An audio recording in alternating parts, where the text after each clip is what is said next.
Good morning. Good morning, Santa Cruz Bible Church. Good to see you.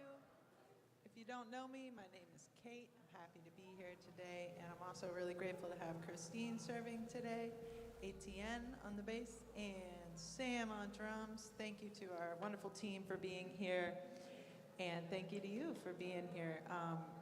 Welcome to everybody online who's joining us. Would you guys stand? We're going to start with a couple hymns here this morning. One,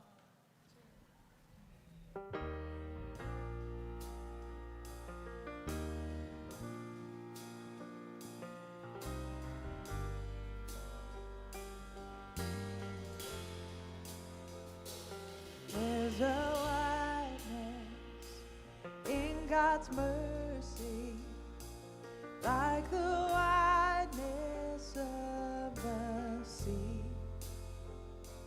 There's a kindness in God's justice, which is more than liberty. But we make God's love too narrow by false limits of our own, and we magnify its strictness with a zeal God will not own. For the love of God is broader than the measures of the mind, and the heart of the eternal is most wonderfully kind.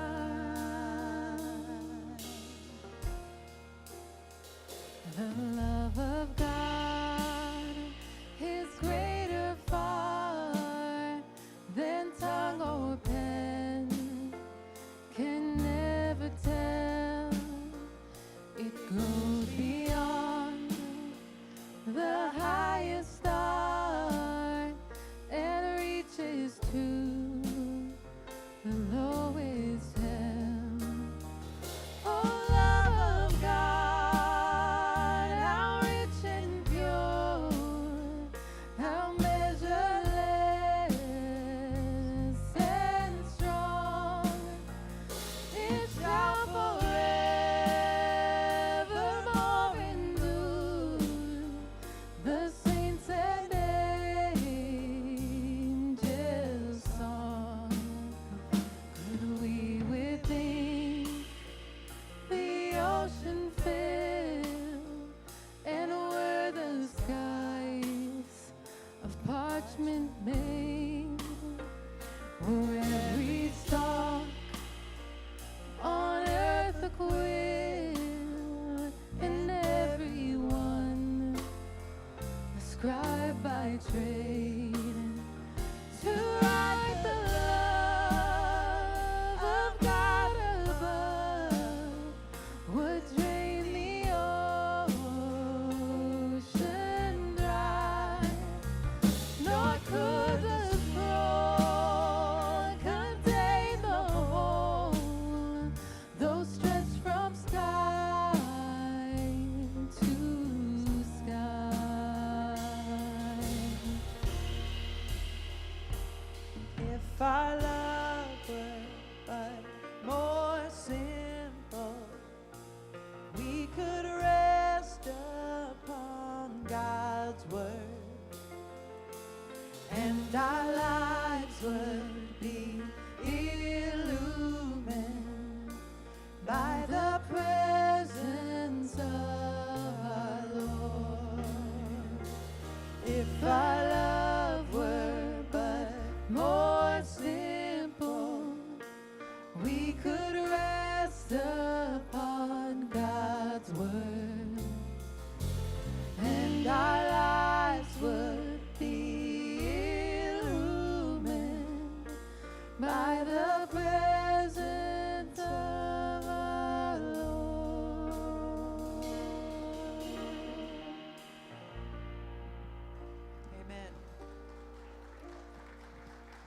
I love those lyrics. We do need to simplify things, don't we? Sometimes we get so caught up in the complexity and the academia of our spirituality, and I really love the idea that God's love is just simple, and we try to complicate it. So in the spirit of that, let's continue to ask for the Spirit of God to help us with our understanding. This song is called Spirit of the Living God. Ready?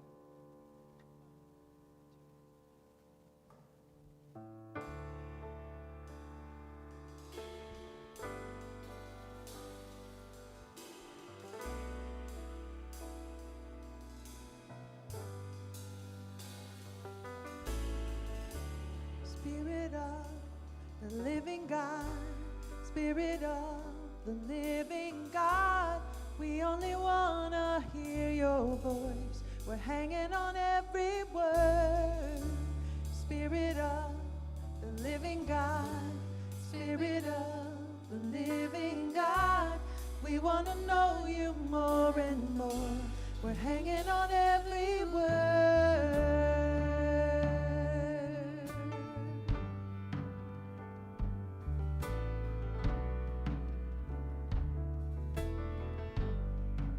Sing that with us. Spirit of the living God, Spirit of the living God, we only want to hear your voice. We're hanging on every word. Spirit of the living God, Spirit of the living God, we want to know you more and more. We're hanging on every word. 'Cause when you speak, and when you move, when you do what only you can do, it changes us, it changes what we see. And what we see when you come into the room, when you do what only you can do, it changes us, it changes what we see. And what we see, changing everything. Spirit of the living God, Spirit of the living God, Spirit of the living God, we're leaning into all you are. Everything else can wait. Spirit of the living God, Spirit of the living God, come now and breathe upon our hearts. Come now and have your way. 'Cause when you speak, when you move, when you do what only you can do, it changes us, it changes what we see. And what we see when you come into the room, when you do what only you can do, it changes us, it changes what we see. And what we see, you're changing everything. You're changing everything. Like only you can.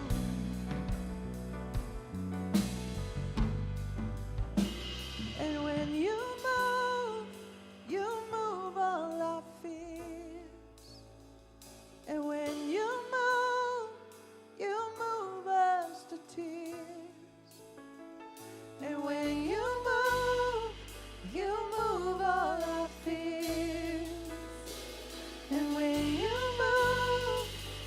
move us to tears. And when you fall, we fall on our knees. And when you fall, we fall at your feet.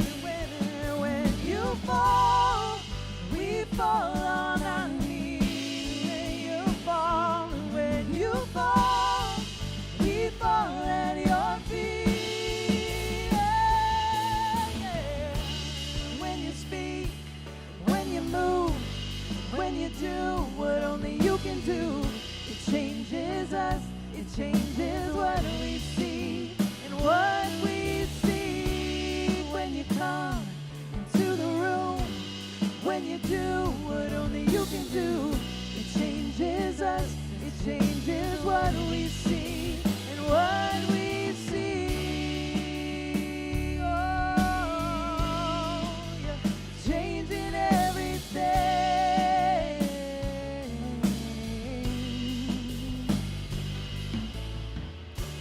Spirit of the living God, Spirit of the living God, we only want to hear your voice. We're hanging on every word. Amen. Well, in the spirit of listening, we're going to prepare our hearts for the message today. And this song's called Not in a Hurry.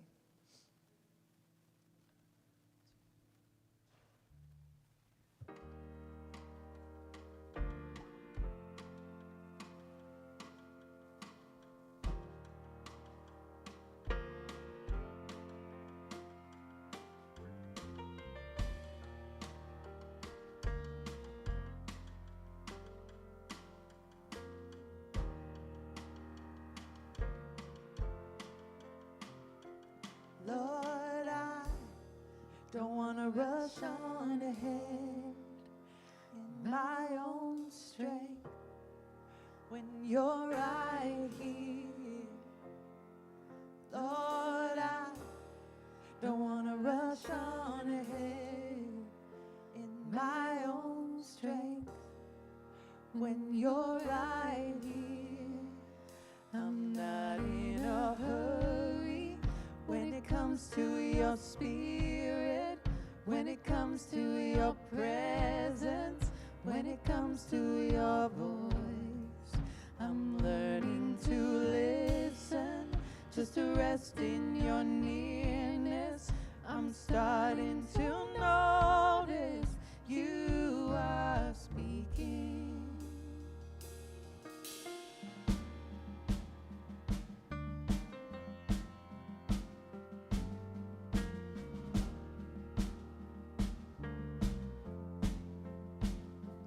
Lord, I want to love like you. I want to feel what you feel. I want to see what you see. Lord, I want to love like you. I want to feel what you feel. I want to see what you see. I'm not in a hurry when it comes to your spirit, when it comes to your presence, when it comes to your voice. I'm learning to listen, just to rest in your nearness. I'm starting to notice you are speaking. I'm not in a hurry when it comes to your spirit, when it comes to your presence, when it comes to your voice. I'm learning to listen, just to rest in your nearness. I'm starting to notice you are speaking. Oh.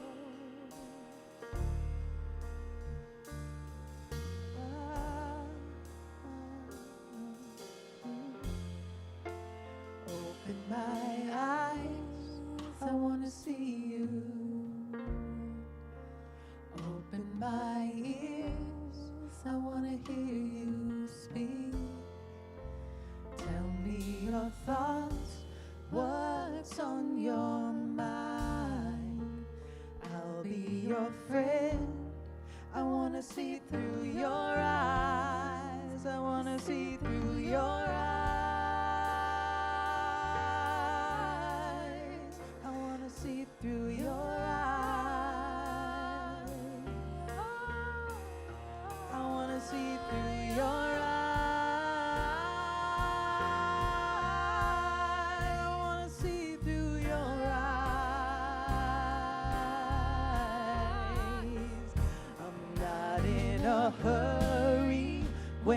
comes to your spirit, when it comes to your presence, when it comes to your voice, I'm learning to listen, just to rest in your nearness.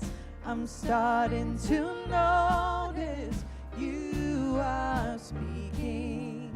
I'm not in a hurry when it comes to your spirit, when it comes to your presence, when it comes to your voice. I'm learning to listen, just to rest in your nearness. I'm starting to notice you are speaking. Would you pray with me? God, we thank you for this opportunity to listen and to hear your voice. And we thank you for all the humans that you put in our path to be little messengers of yours and to help us hear things maybe we couldn't have heard on our own. I pray that you would be with our guest today who's going to speak with us, and I pray that you would just keep our hearts open, God, and hear what you have to say through him. Amen. Amen. You may be seated. Well, we are glad you are with us this morning. My name is Matt. I'm one of the pastors here at Santa Cruz Bible Church. We are glad that you are with us and you have picked a really good Sunday if this is your first time. Before I introduce our speaker, I want to remind everybody we have some announcements about Fall Fest coming at the end of the service and some ways that you can volunteer.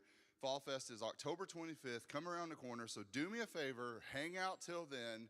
And if you hear something that you know you can do and jump in, we'll jump in and get signed up because we need to kind of get all ready to roll to serve our community coming up in a couple of weeks. Is anybody excited about Fall Fest? Anybody? Yeah, it's going to be really, really good. I'm excited. Now, our speaker this Sunday is, he was a former lead pastor at Crosswinds Church in Livermore, California. I don't know why I said California because we all know where Livermore is. Anyway. But he works as soul care alongside Richard Gotthard, and I got to actually get to know him through the soul care program, and he gave a lot of insights to me that were incredibly helpful, and I think he's got some great stuff for you that's going to be incredibly helpful for you as well. So as we're in week 2 of our Bait series, please do me a favor and give a loud Santa Cruz welcome to the one and only Chris Coley. Give it up. Thanks, buddy. I appreciate it. Well, Santa Cruz Bible Church, it is an honor to be here today. Not only do I love your city and know of your church from friends who've been a part of it over the years, but I have loved getting to know Matt over the last year. There's a number of reasons for that. One is that you already know this. Matt is just very fun and very funny to be around. I was in a small group with Matt this past year of pastors, and this group is supposed to be kind of serious when you get together. And I'm not saying it's impossible for Matt to be serious, but even in our most serious of moments, after a couple of minutes, Matt would find a way to just crack everybody up. The second reason I love Matt, I love getting to hear his impression of what people who do what I do for a living do. As he mentioned, I'm part of Wellspring and leading out this soul care program we do. And if you don't know what that is, the easiest way to explain it is that we pastor pastors. That is some of what we do.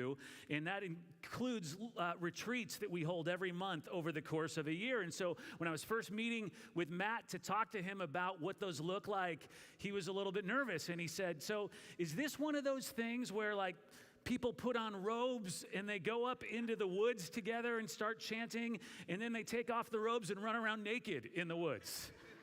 That was his impression of what I do for a living, and I'm glad he's worried about that. I would have been worried about that too. We don't do that, just so you know, just to be very clear.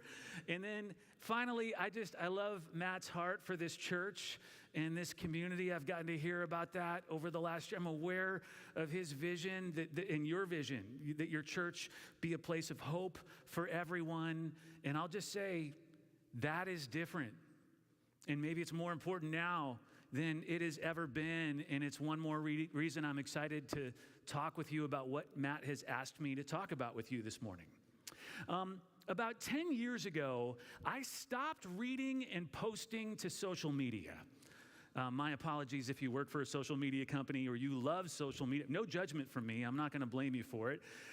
But I just had to stop doing it for my own mental health, my own emotional well-being, because it seemed to me like social media had turned into a place where people go to get into massive arguments over their beliefs and their convictions. Of course, what's hilarious to me about that, I'm not sure those arguments accomplish much of anything. I recently saw this pie chart that describes the outcome of political arguments on Facebook. I think you could fill it in with any number of social media apps. The blue sliver is you change your mind. Orange, they change their mind. And green, no one changes their mind and everybody goes home angry.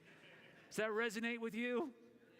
And so what we live in now is a world where people express themselves and express their voice, which sounds like a good thing, but then other people get offended and express themselves right back at them. Offended. That is some of what we want to talk about today. I know you started a series last week on bait, the ways that we get trapped, and I think one of the ways that we get trapped is by being easily offended. The offense trap. I think there's a chance that we are becoming a society of people who are increasingly offended way too easily, and you see it when we take umbrage, very public umbrage with something somebody else said, maybe on the internet. Now, do you know what umbrage means? Yeah, me neither. I had to look it up before I came today. I know it's used when somebody does something that upsets a person, but I wasn't quite sure. So here it is. Umbrage, to be aggrieved, affronted, angry, put out, disgruntled, hurt, in a huff, have your nose out of joint. Simply put, umbrage, to be offended. By the way, its original meaning goes back to the 1600s. In fact, here, let's try this. Let me do something kind of interactive. Would you turn to somebody sitting next to you and take a guess at what word the word umbrage might come from? Like, where did it start? Is there another word similar to it that it might have come from? Just find somebody around you and take 30 seconds and tell them where you think it might have come from. It's a guess.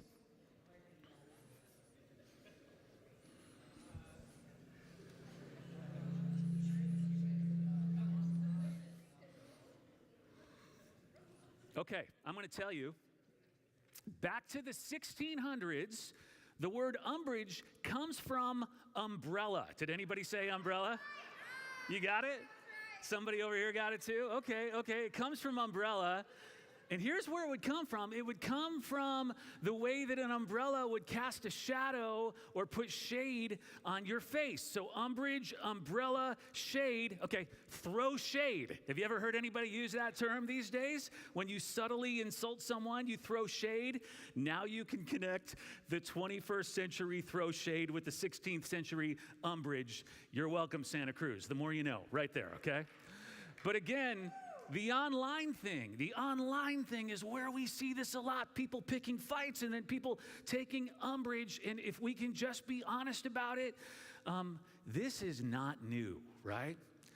A long time ago in a galaxy far, far away, they used to have these things called newspapers. Has anybody ever heard of a newspaper? I know it's hard to believe anymore. And they would actually put the news on paper, a bunch of them in fact, and they were terrible because you'd get ink all over your hands when you'd read them, and it would take 20 minutes to try it, fold it back into any kind of shape that you could carry it, and you'd start reading an article on page 1 and have to continue it on page 9. But I bring it up because these newspapers had these things in them called letters to the editor. And get this, people would write in and they would argue with the author about what he or she wrote, and they would pick a fight. But it was always interesting to me because the time that it took to write your complaint, mail it in, and have them decide to print it might be a full week. So the letter would have to say, I am writing in reference to the April 23rd column about creamy peanut butter being better than chunky peanut butter. I disagree. Creamy peanut butter is for babies and imbeciles. They'd write something like that. And then inevitably, somebody would write in a week later and disagree with that letter.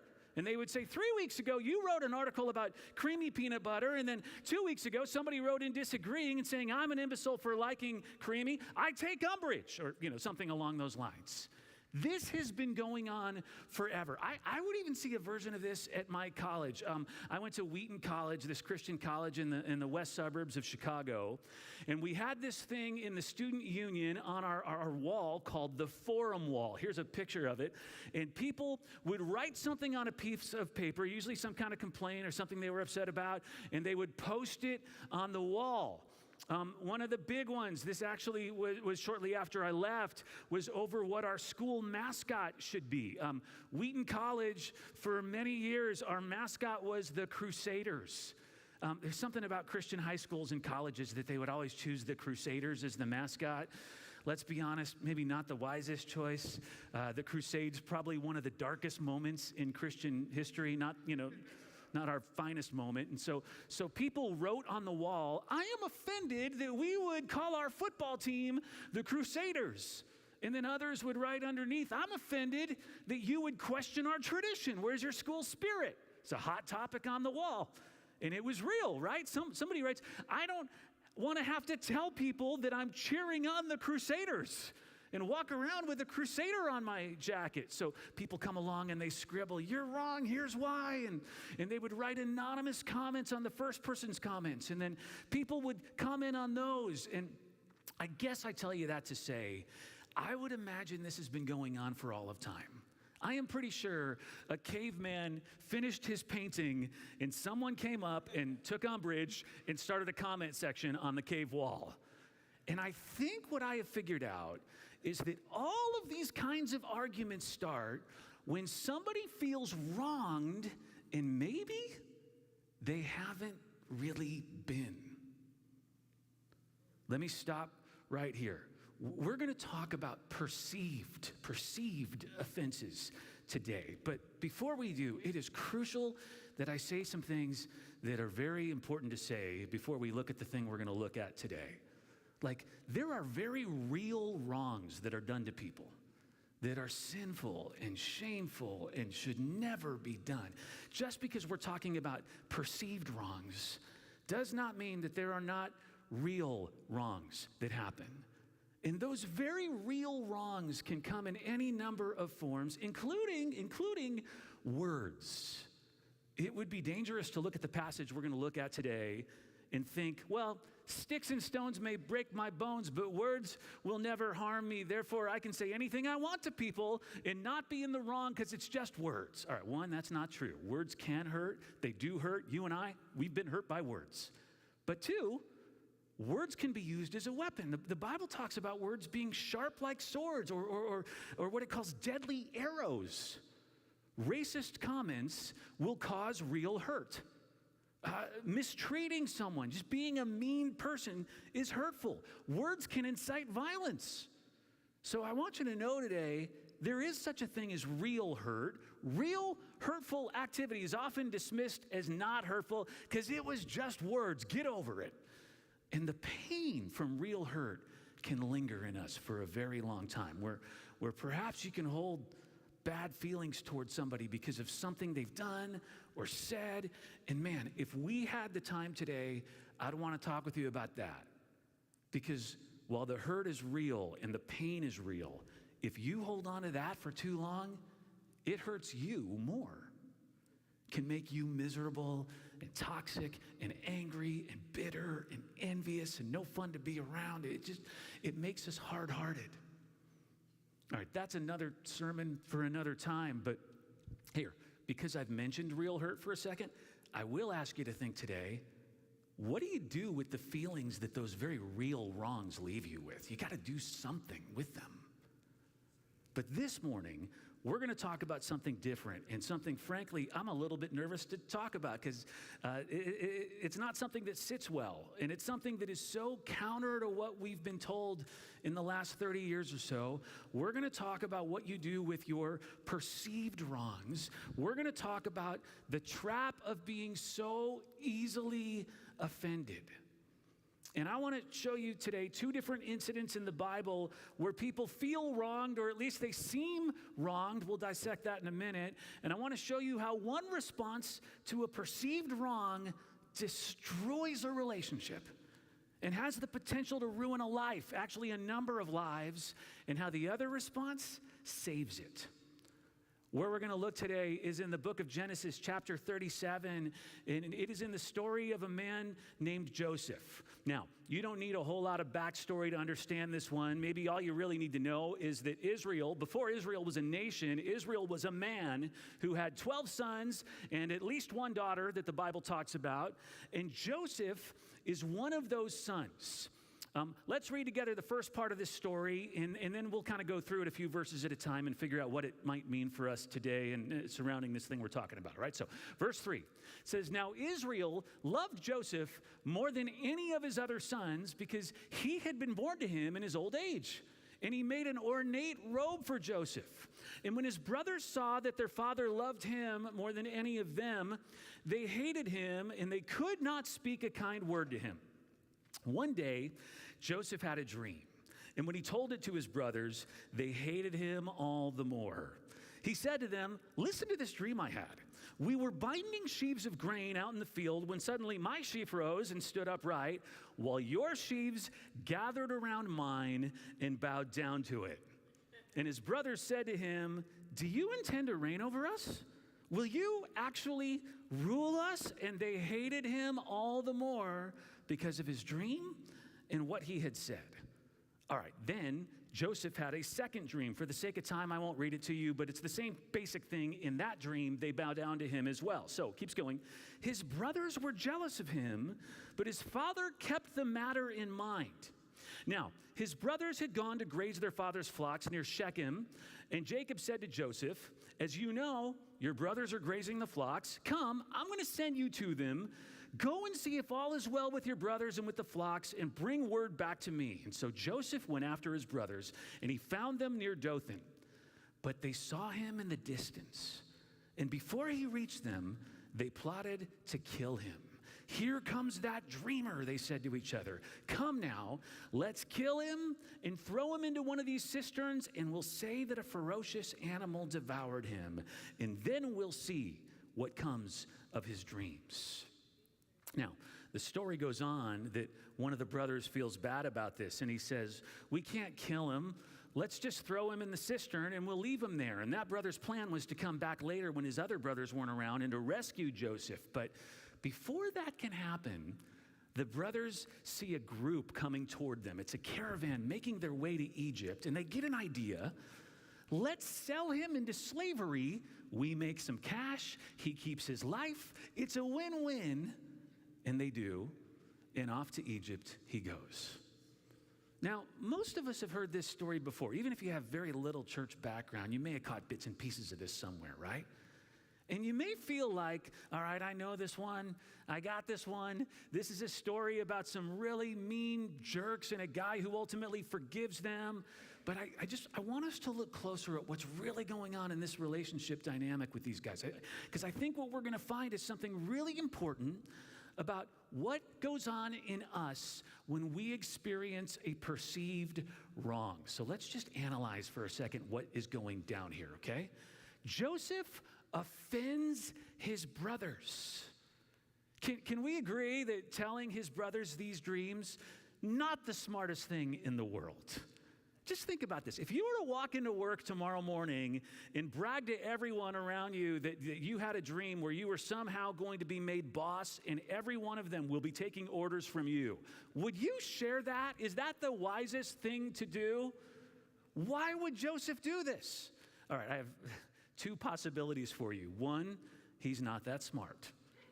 Truly, maybe he's not very intelligent. Or here, we'll be nice. At least maybe he's just very young and he's not mature enough to know that this is not going to go over well. You learn those things through life. Or two, Joseph is poking at them. Real quick, time out. Who here are parents of more than one kid in their lives? Okay, if you are the parent of more than one child, you know what it's like to have your kids in the back seat and have them start an argument with each other where they're sooner or later fighting and screaming, but all it took to start the fight was, right? One of them poking the other. That's all it takes. By the way, I saw this invention last week. A parent of triplets came up with this brilliant idea, an inflatable divider for your back seat. A great way to solve the problem. With my dad, it was just screaming at us and threatening us. That's what he would do. But you've experienced this thing as a parent, haven't you?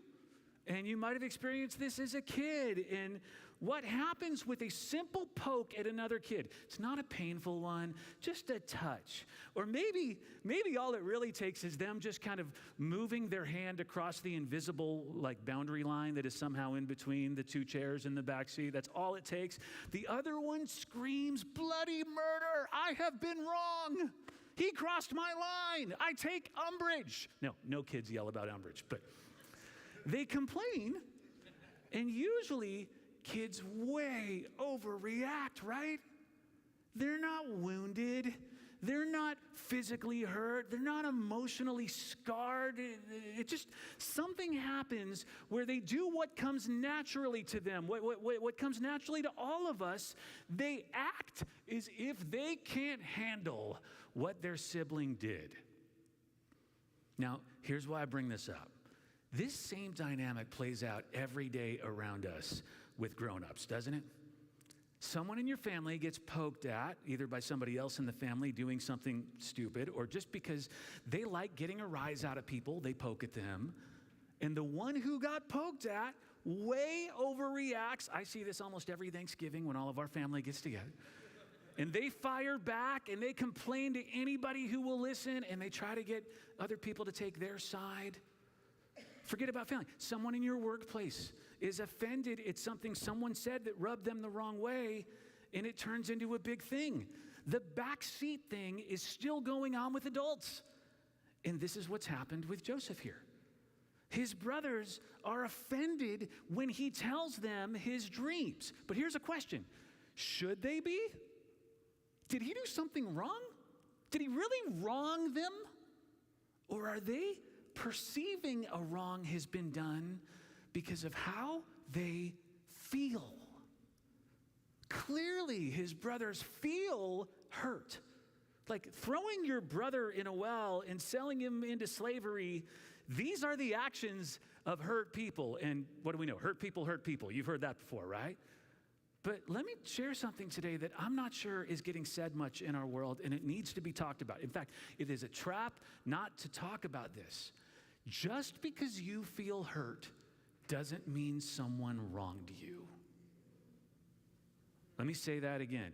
Just because you are feeling the feelings of hurt doesn't mean that somebody else caused that and wronged you. Now, his brothers are feeling something. It is real. They feel pain. It's why they lash out. But that does not mean that Joseph caused it. He may have even done some actions that led to the hurt that they feel, but led to it and created it, caused it, two different things. Because somebody did something that resulted in you being hurt does not mean that they wronged you. My daughter went to homecoming last night, homecoming dance, so this is fresh on my mind. When I went to homecoming, my sophomore year of high school, I went with a girl that I loved. We had been dating all summer. I thought we would be together forever. And 1 week after homecoming, she broke up with me. And 2 weeks after homecoming, she was dating somebody else that she met at homecoming. It hurt, but that does not mean she wronged me. Now, I want to say, again, everybody here has experienced real wrong done to them, and I would never want to minimize that. Betrayal, violence, abuse, racism, sexism, discrimination because of your sexual orientation. Some of you have been abandoned. Some of you have been lied to, gossiped about. I mean, the list of wrongs, like real wrongs, can go on and on and on. And I do not want to ever make anyone here think that hurt from any of that is just perceived, that it's not real, or the wrong isn't really a wrong. In fact, my greatest fear is somebody would walk away from today and continue to do things that hurt people around them and feel justified. But if you think that every time you feel hurt by something someone has done, they have wronged you, you're going to find yourself holding a grudge. And that grudge, that offense, is a trap that hurts you more than it hurts them. Let me just say that again. If every time you're hurt by something someone has done, if every time that happens you think, I am hurt, therefore I have been wronged, you will likely find yourself in a trap that hurts you more than it hurts them. Why is that? Because of the two types of wrongs in this world, offenses, perceived and real, more often than not, perceived wrong is the one that never gets dealt with. Perceived wrongs can linger forever. Now you say, wait a second, real wrong, actual wrong done to me should lead to a grudge or a bigger grudge because it's real. Okay, maybe, but not as much as perceived wrongs. You want to know why? Because often when somebody does something really wrong, they're willing to apologize and make it right, or they're convicted and they go to jail, or they recognize what they've done and they go, oh my gosh, I'm so sorry, that was terrible of me. Not all the time, but often. But when you feel hurt, and it's not because they wronged you, and when I say that, I mean they didn't betray you, they didn't gossip about you, lie to you, insult you, say something derogatory about you, treat you different than others, discriminate. When you feel hurt and they didn't do any of those things or anything else, it is a lot harder for you to get that apology or justice and be made right. Perceived wrongs rarely get apologies, and often they lead to you holding a grudge, and it traps you. Now, you know the difference between perceived and real, how to tell the difference? Can I tell you, our default has been about making it about intentionality. So if somebody meant to hurt you, then it's got to be real. If it was an accident or they didn't know what they were doing, well, then that means it's perceived. That's why as kids, when somebody complained about us poking at them, what would we yell to our parents? It was an accident. I didn't mean to do it. But that's not the right answer. That is not the way you know the difference between a perceived or real wrong. This has nothing to do with that, because I can unintentionally really wrong someone. Perceived and real have nothing to do with intentions.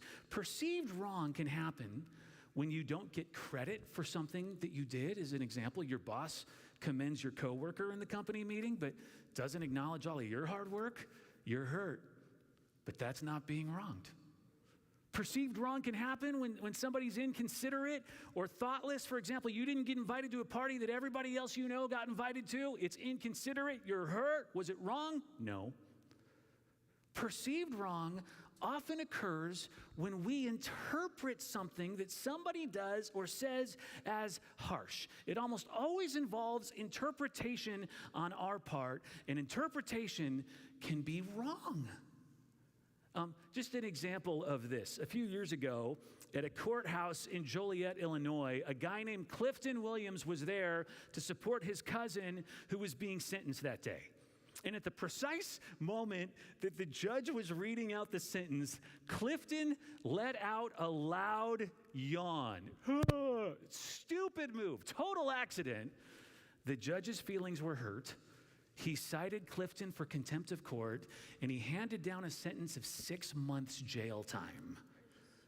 Ironically, his cousin who was there to be sentenced only got probation, didn't have to go to jail at all. Clifton went straight to jail. Now, in the end, he only served a few days of that 6-month sentence, but this became a news sensation. Was the penalty excessive? Some people reacted with disbelief. Some people were outraged by this, but almost everyone but the judge agreed that the punishment did not fit the crime. Had he even done anything wrong, or did the judge perceive it as wrong and pass a sentence. It's a very real example of what you and I do every day with perceived wrong. Somebody does something that rubs us the wrong way. It bothers us. In some cases, even leaves us feeling some hurt. And we, because we feel what we feel, which is hurt, pain, we pass a sentence. And this can lead to a trap. And just like with real wrongs, we get angry and miserable and toxic and bitter and envious. And all these things we know are a trap to destroy our relationships. So let's talk about how we keep perceived wrongs from trapping us. Okay, the first thing, we realize that sometimes we truly have been wronged, but not by the person we perceive. Take a look again at verse 3. It says, now Israel loved Joseph more than any of his other sons because he had been born to him in his old age, and he made an ornate robe for him. All right, let's just stop. No wonder the brothers are so hurt. They have been hurt by someone. Their dad loves one son more than the others, and he's not even hiding it that well. He's made a huge deal out of it. So, of course, the other 11 sons are hurt. And let's not gloss over the fact this is a real wrong. I mean, this is true hurt, what happens here. That while they feel hurt from what Joseph is about to do in telling them these dreams, the true hurt is coming from what happened with their dad, not their brother. Sometimes the hurt is real. It's just misplaced.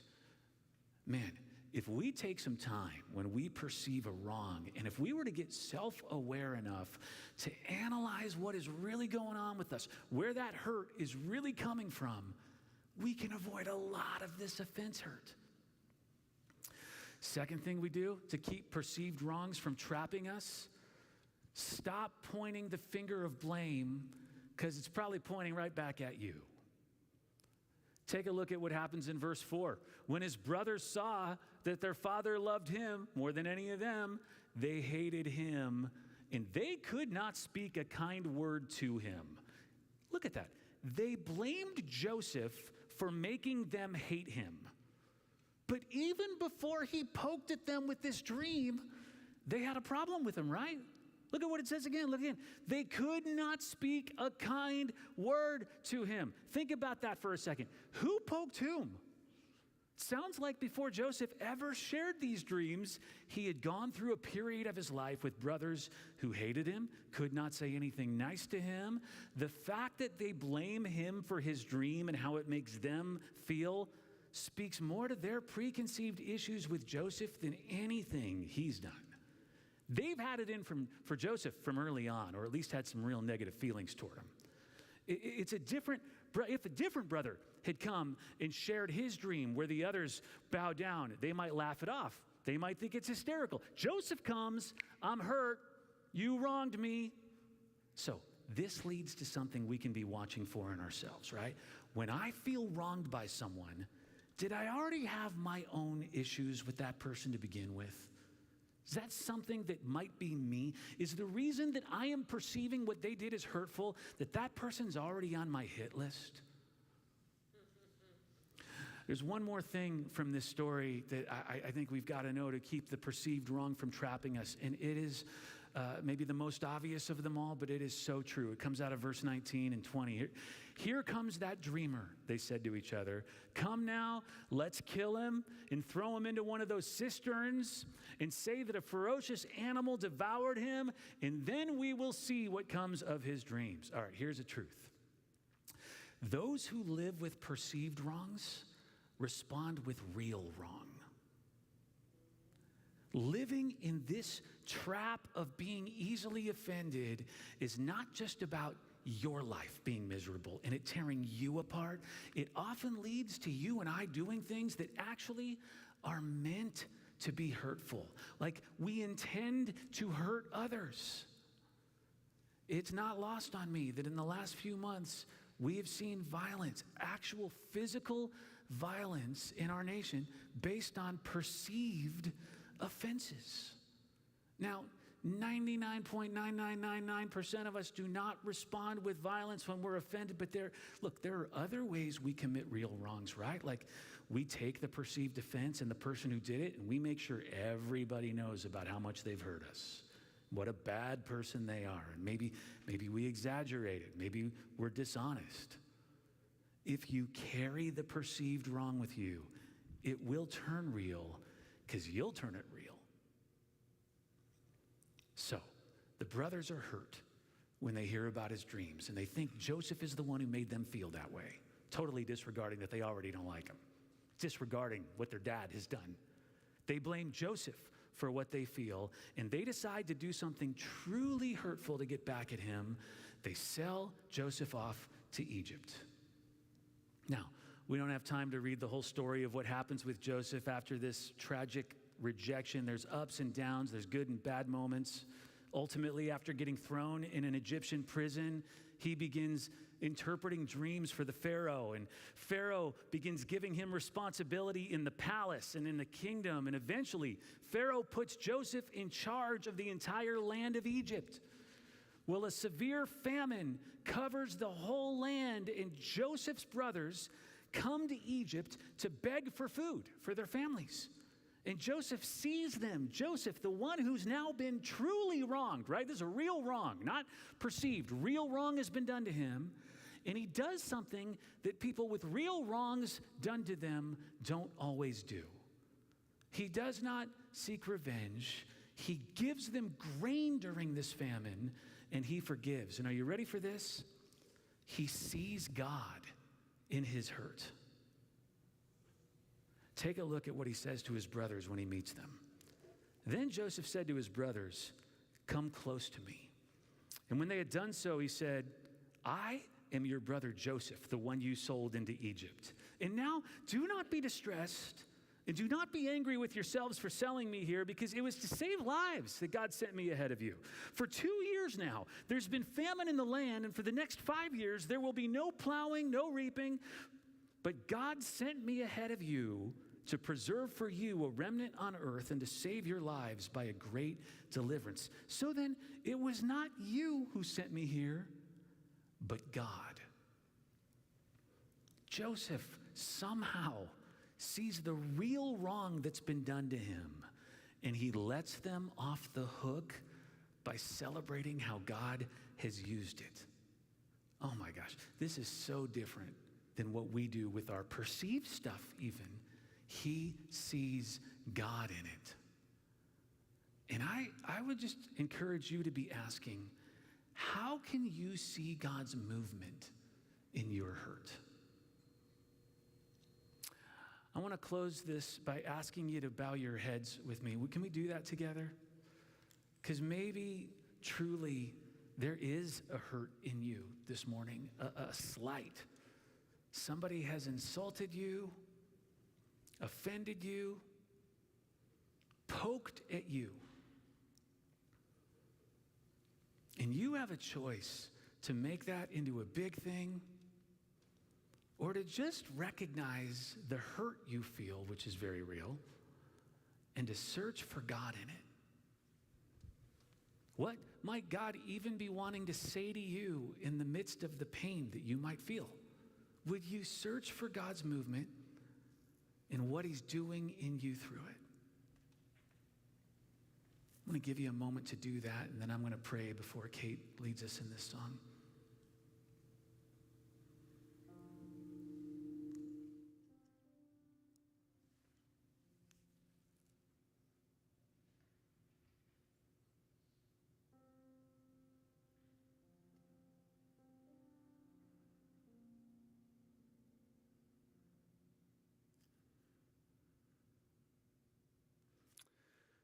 God, no doubt there are all sorts of hurts that we feel.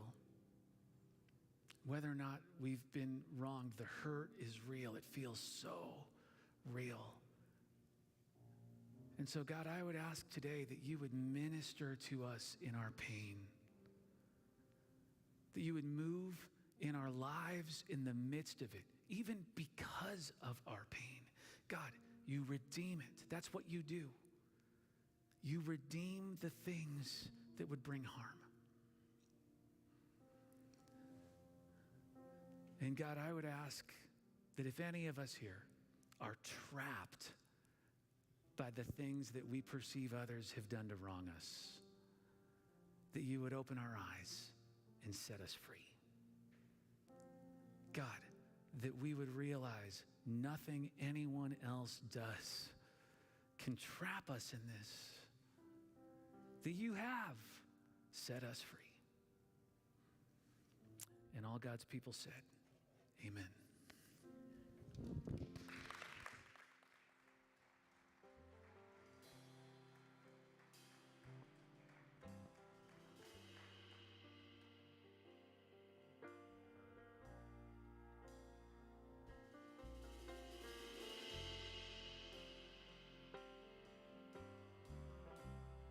You stand as we reflect on this message and soak it in.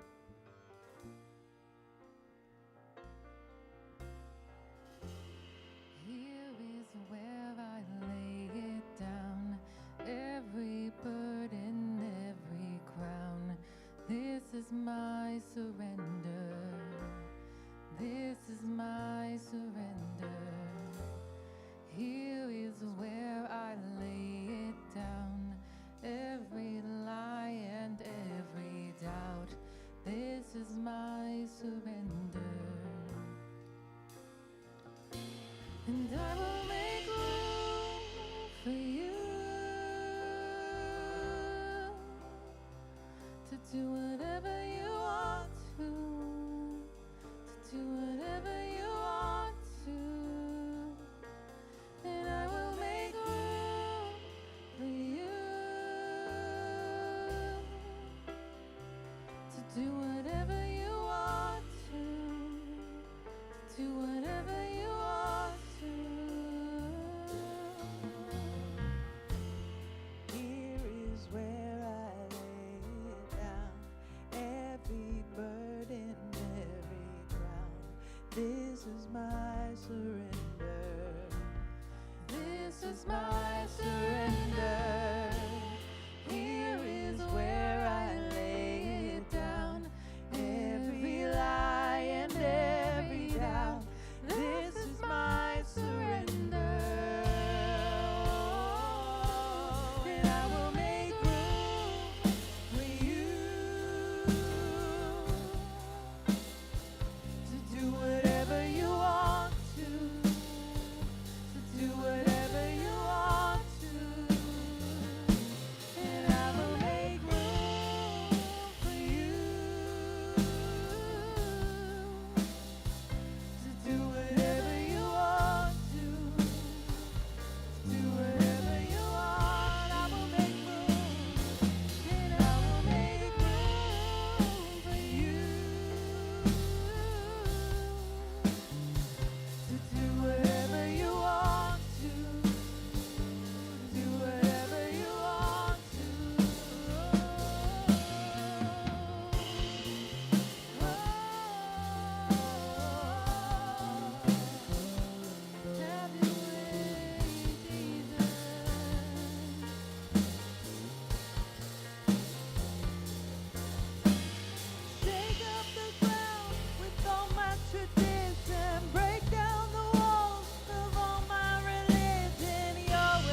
where I lay it down. You are all I'm chasing now. This is my surrender. This is my surrender.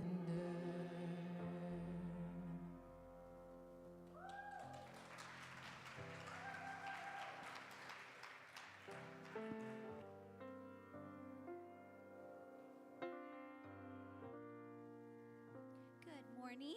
Go ahead and have, oh, you're already seated. Okay, you guys are on it today. What a beautiful reminder this morning that God is with us in the happy and the hurt. And we just really hope that you're able to take this message and, just like the song represented, just make room for him this week in every aspect of your life. So thank you to Chris Coley and thank you to the worship team for leading us through that this morning. My name is Jennifer. I'm your Connections Director here at Santa Cruz Bible Church, and I want to welcome you. If you are brand new and it is your first time with us this morning, we're so happy that you are here. And there's a couple of ways that you can get to know us better. The first one is always by going to our website. We update that weekly, so all the news, all the current events are always on there, so you can kind of be in the know when you come on campus. You can also scan the QR code that's on your screen or on the seat back of the seat in front of you, and that takes you to our link tree. It also gives you all the announcements of everything that's going on, and we also update that weekly for you. And the third way, if you're here in person, we have coffee out, we have cookies out in the lobby. Your pastors hang out to pray with you, to meet you, and we hope that you guys will take advantage of that. In the lobby, we have an information table. It has all the flyers of resources we can offer you, as well as things that you can sign up for. And speaking of things to sign up for, in 2 weeks, we have our annual Fall Fest event. And for those of you that are new, maybe you have never been to our Fall Fest before, we always host it. Typically, it's the last Saturday of the month or the Saturday before Halloween. That's going to be October 25th this year, and it's for 3 hours from 4 to 7. Last year, we had roughly about 1,200 people from the community on our campus for this absolutely free event that we love to put on. Now, we don't put it on so that we can win, Best Harvest Church Festival. I mean, we could win that because it is that awesome and amazing, but that's not why we do it. And I don't know about you, but for myself, I can remember being young and I wasn't raised in church. And I remember going to harvest festivals or vacation Bible schools. And I remember leaving thinking, those people are so nice. Those people are really different than the other adults that I see throughout the year, basically, because to be quite frank, some of these families and kids, the 3 hours they're here, this might be the only 3 hours they're ever on a church campus all year. And we get the opportunity to be that person, that extra special smile, that place that feels different than all the other places that they go. And then on the flip side, once I became a parent, it was like everything cost so much. I couldn't take my kids to Great America and the boardwalk all the time. And these types of events became really special memories with my kids that were free, that I didn't have to pay for. And it's such an honor that God lets us do this every single year. And the way we can do it is by a church. It's us volunteering and us putting it on. We do have a sign-up table in the lobby, and if you want to bless a family and a kid and just be that special person that when they're an adult, they're sitting around the table saying, I remember that one church I went to as a kid, and they always gave out the best candy, and they had the best trunk-or-treat cars, or the best carnival games, or the best whatever, fill in the blank. You get to be that. So if that's something you're interested in, we have so many different areas that you can volunteer.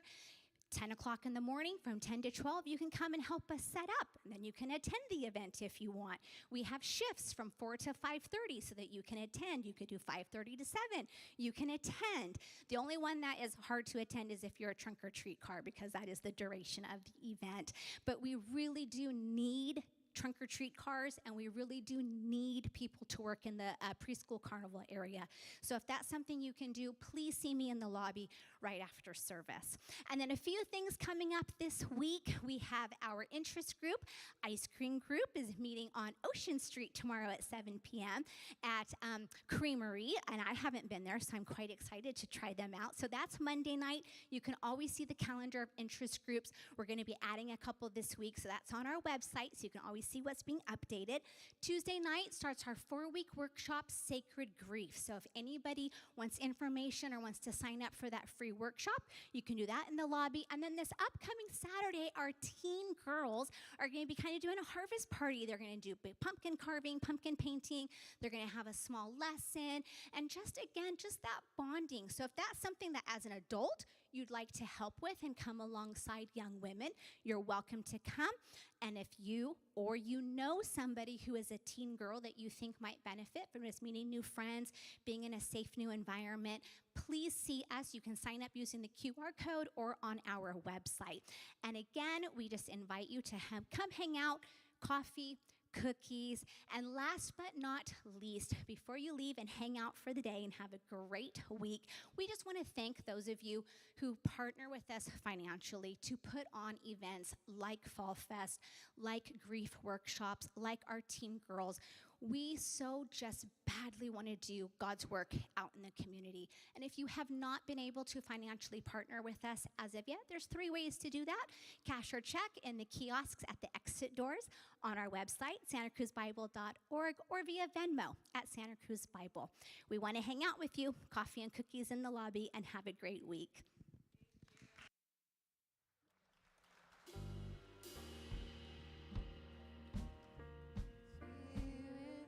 When it comes to your presence, when it comes to your voice, I'm learning to listen, just to rest in your nearness. I'm starting to notice you are speaking. I'm not in a hurry when it comes to your spirit, when it comes to your presence, when it comes to your voice. I'm learning to listen, just to rest in your nearness. I'm starting to know